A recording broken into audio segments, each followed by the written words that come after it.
दोस्तों, आप देख रहे हैं अपना चैनल फैब्रिक ज्ञान। मैं आपका MS चौहान। तो आज का विषय कुछ प्रश्न उत्तर लेते हैं, कुछ क्वेश्चनों के आंसर देते हैं। तो उसमें एक हमारे भाई का क्वेश्चन आया था कि मैंने कुछ दिन पहले एक पैंट ड्राई क्लीन के लिए दी थी, लेकिन जब वो ड्राई क्लीन होकर वापस मिली तो वो श्रिंक हो गई थी, यानी सिकुड़ गई थी। तो उसके विषय में उन्होंने कहा भी ऐसा क्यों हुआ है। तो इसका उत्तर यही है कि कोई भी फैब्रिक किसी भी टाइप का हो, यदि उसको ड्राई क्लीन यानी पेट्रोलियम प्रोडक्ट से किया गया है तो वो ना तो श्रिंक होगा ना फैलेगा। ये सबसे एक विश्वसनीय बात है कि पेट्रोल, क्योंकि पेट्रोल का मतलब होता है सूखी धुलाई। गीला तो होता है लेकिन वो उसे सूखी धुलाई बोला जाता है, ड्राई यानी ड्राई क्लीनिंग, सूखी धुलाई। तो सुकड़ता किसमें, जो भी हम वाटर बेस्ड केमिकल यूज़ करते हैं, और वो भी वाटर बेस्ड क्या करते हैं कि भीगता के कारण, कि जब हमें उसका अनुभव नहीं होता।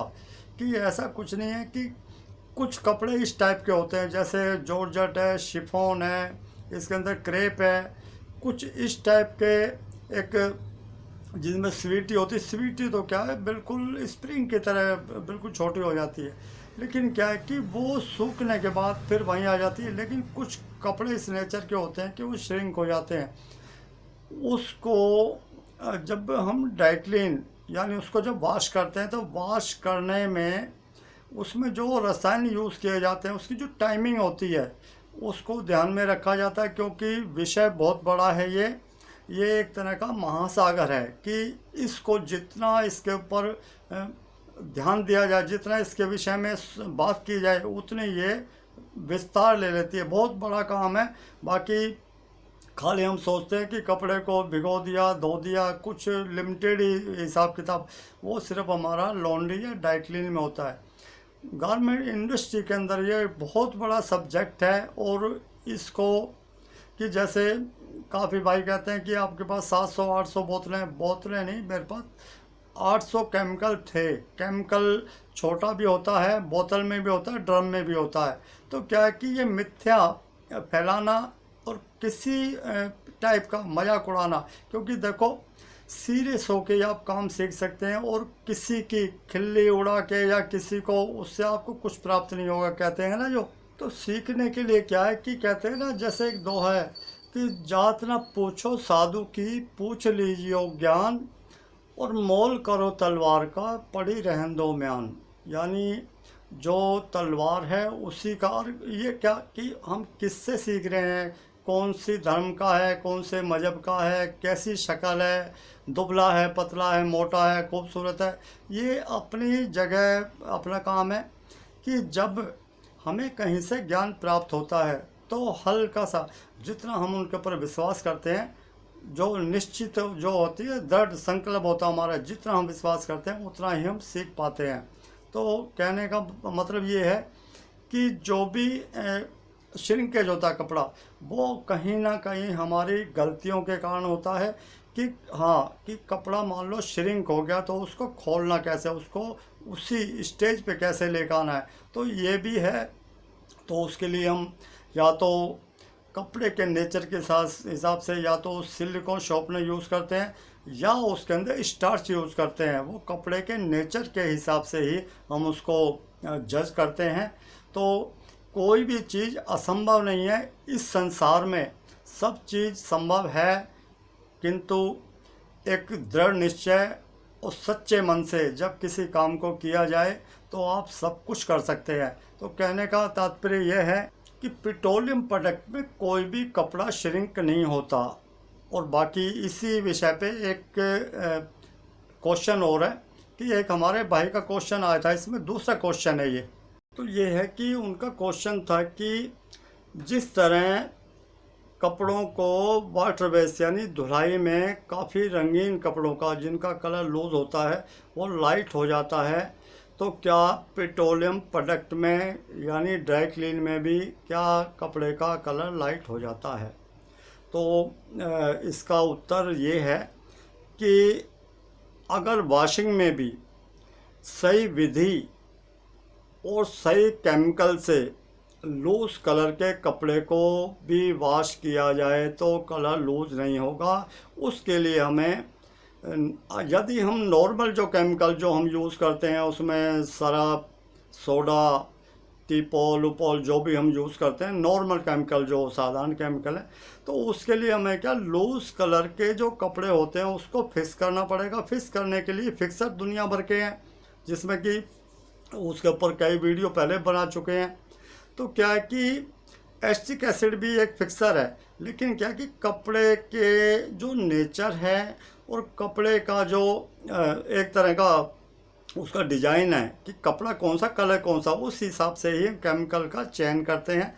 तो उसमें क्या है कि हमारा जो भी केमिकल होता है, जैसे मान लो हम बिना फिक्सिंग के किसी लूज़ कलर के कपड़े को कर रहे हैं तो उसके लिए हम उसमें सॉफ्ट केमिकल यूज़ करेंगे। सॉफ्ट केमिकल में क्या है कि जैसे NID, non ionic liquid soap, यानी लिक्विड सोप, उसमें क्या detergent, NID non ionic detergent से वॉश करेंगे। और कपड़ा ज़्यादा गंदा है तो सोडे की जगह हम उसमें यूज़ करेंगे अमोनिया लिक्विड। अमोनिया लिक्विड सोडे का ही काम करता है, लेकिन ये कलर को कच्चा नहीं करता। कलर को कच्चा कब करता है?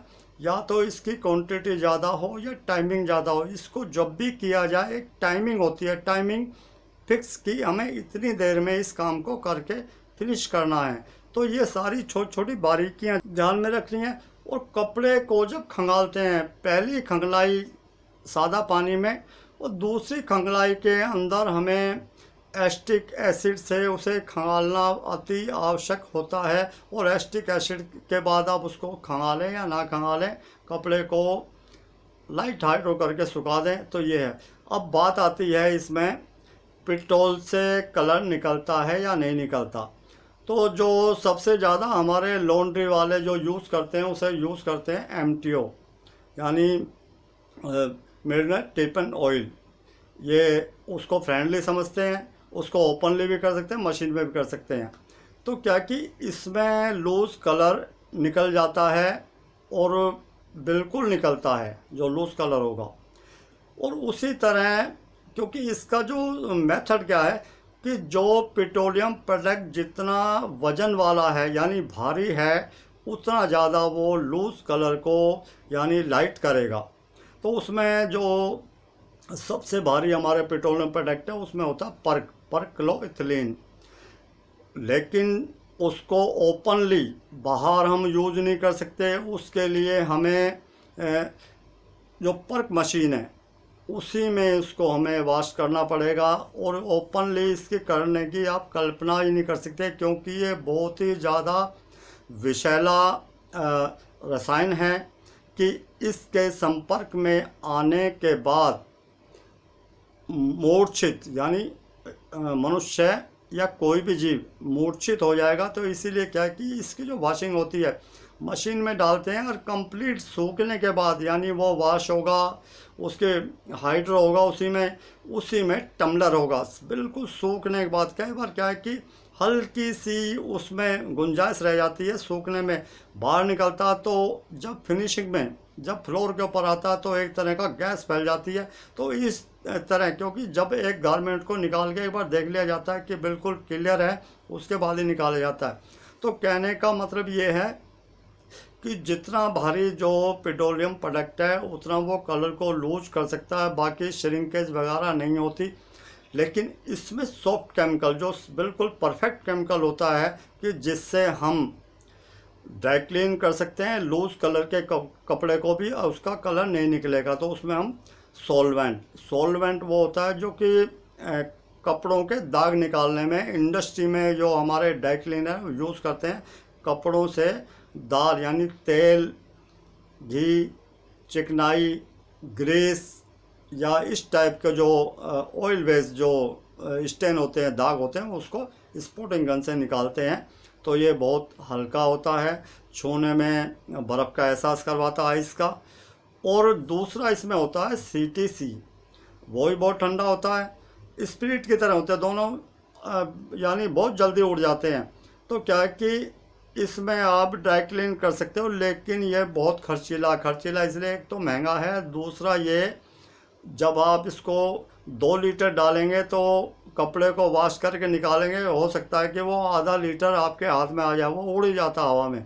तो कहने का मतलब ये कि कोई भी चीज़ असंभव नहीं है, और ज्ञान की कमी के कारण, और ज्ञान क्या कि मैं कहता हूँ सबसे बड़ा गुरु आपके अंदर बैठा हुआ है, और उसको आप पहचानें। क्योंकि ये जो चीज़ें हैं ना, जिस काम को आप कर रहे हैं, कम से कम इधर उधर की बातें छोड़ के थोड़ा टाइम अपने इस काम में, जब भी आप फ्री होते हैं, थोड़ा इसके ऊपर फोकस करें। और आपसे बड़ा कहते हैं ना, जो अंदर गुरु बैठा, जो आत्मा है, आत्मा परमात्मा का रूप होती है, कि उसमें उससे थोड़ा संपर्क बनाए, अपने आप पे विश्वास रखना शुरू करें। तो उसमें हमारे कई भाई के क्वेश्चन भी थे, उसमें उसको अगले उसमें लेंगे कि काफ़ी कपड़ों के कलर निकल जाते हैं, कुछ के नहीं निकलते। तो वहाँ क्या है कि वहाँ सबसे बड़ी कमी होती है कि अपने जो मनोबल है वो आपके बस में नहीं है। आप अपने आप को एक तरह का विश्वास ही नहीं कर रहे अपने ऊपर। तो अपने ऊपर विश्वास जब तक आप नहीं करेंगे, जब तक आप अपने कार्य में सफलता प्राप्त नहीं कर सकते। बाकी काम करने को दुनिया कर रही है। तो कहने का मतलब ये है कि हर एक चीज़ संभव है। कोई भी चीज़ जब गलती होती है तो उसका निवारण भी होता है। तो दोस्तों, ये छोटी छोटी जो बारीकियां हैं, इनको आप ध्यान में रखें, इनसे सीख लें। एक बार गलती हुई है तो उससे सीख लेके दोबारा कोशिश करें कि ऐसी गलती ना हो। तो दोस्तों, इसी तरह आपके कोई भी क्वेश्चन बिल्कुल आप शेयर कर सकते हैं। तो जो भी थोड़ा बहुत मैं जानता हूँ बिल्कुल बताने के पूरा प्रयत्न करूँगा। तो दोस्तों, आप बने रहें, जुड़े रहें। मिलते हैं दोस्तों फिर ब्रेक के बाद। जय हिंद, जय भारत।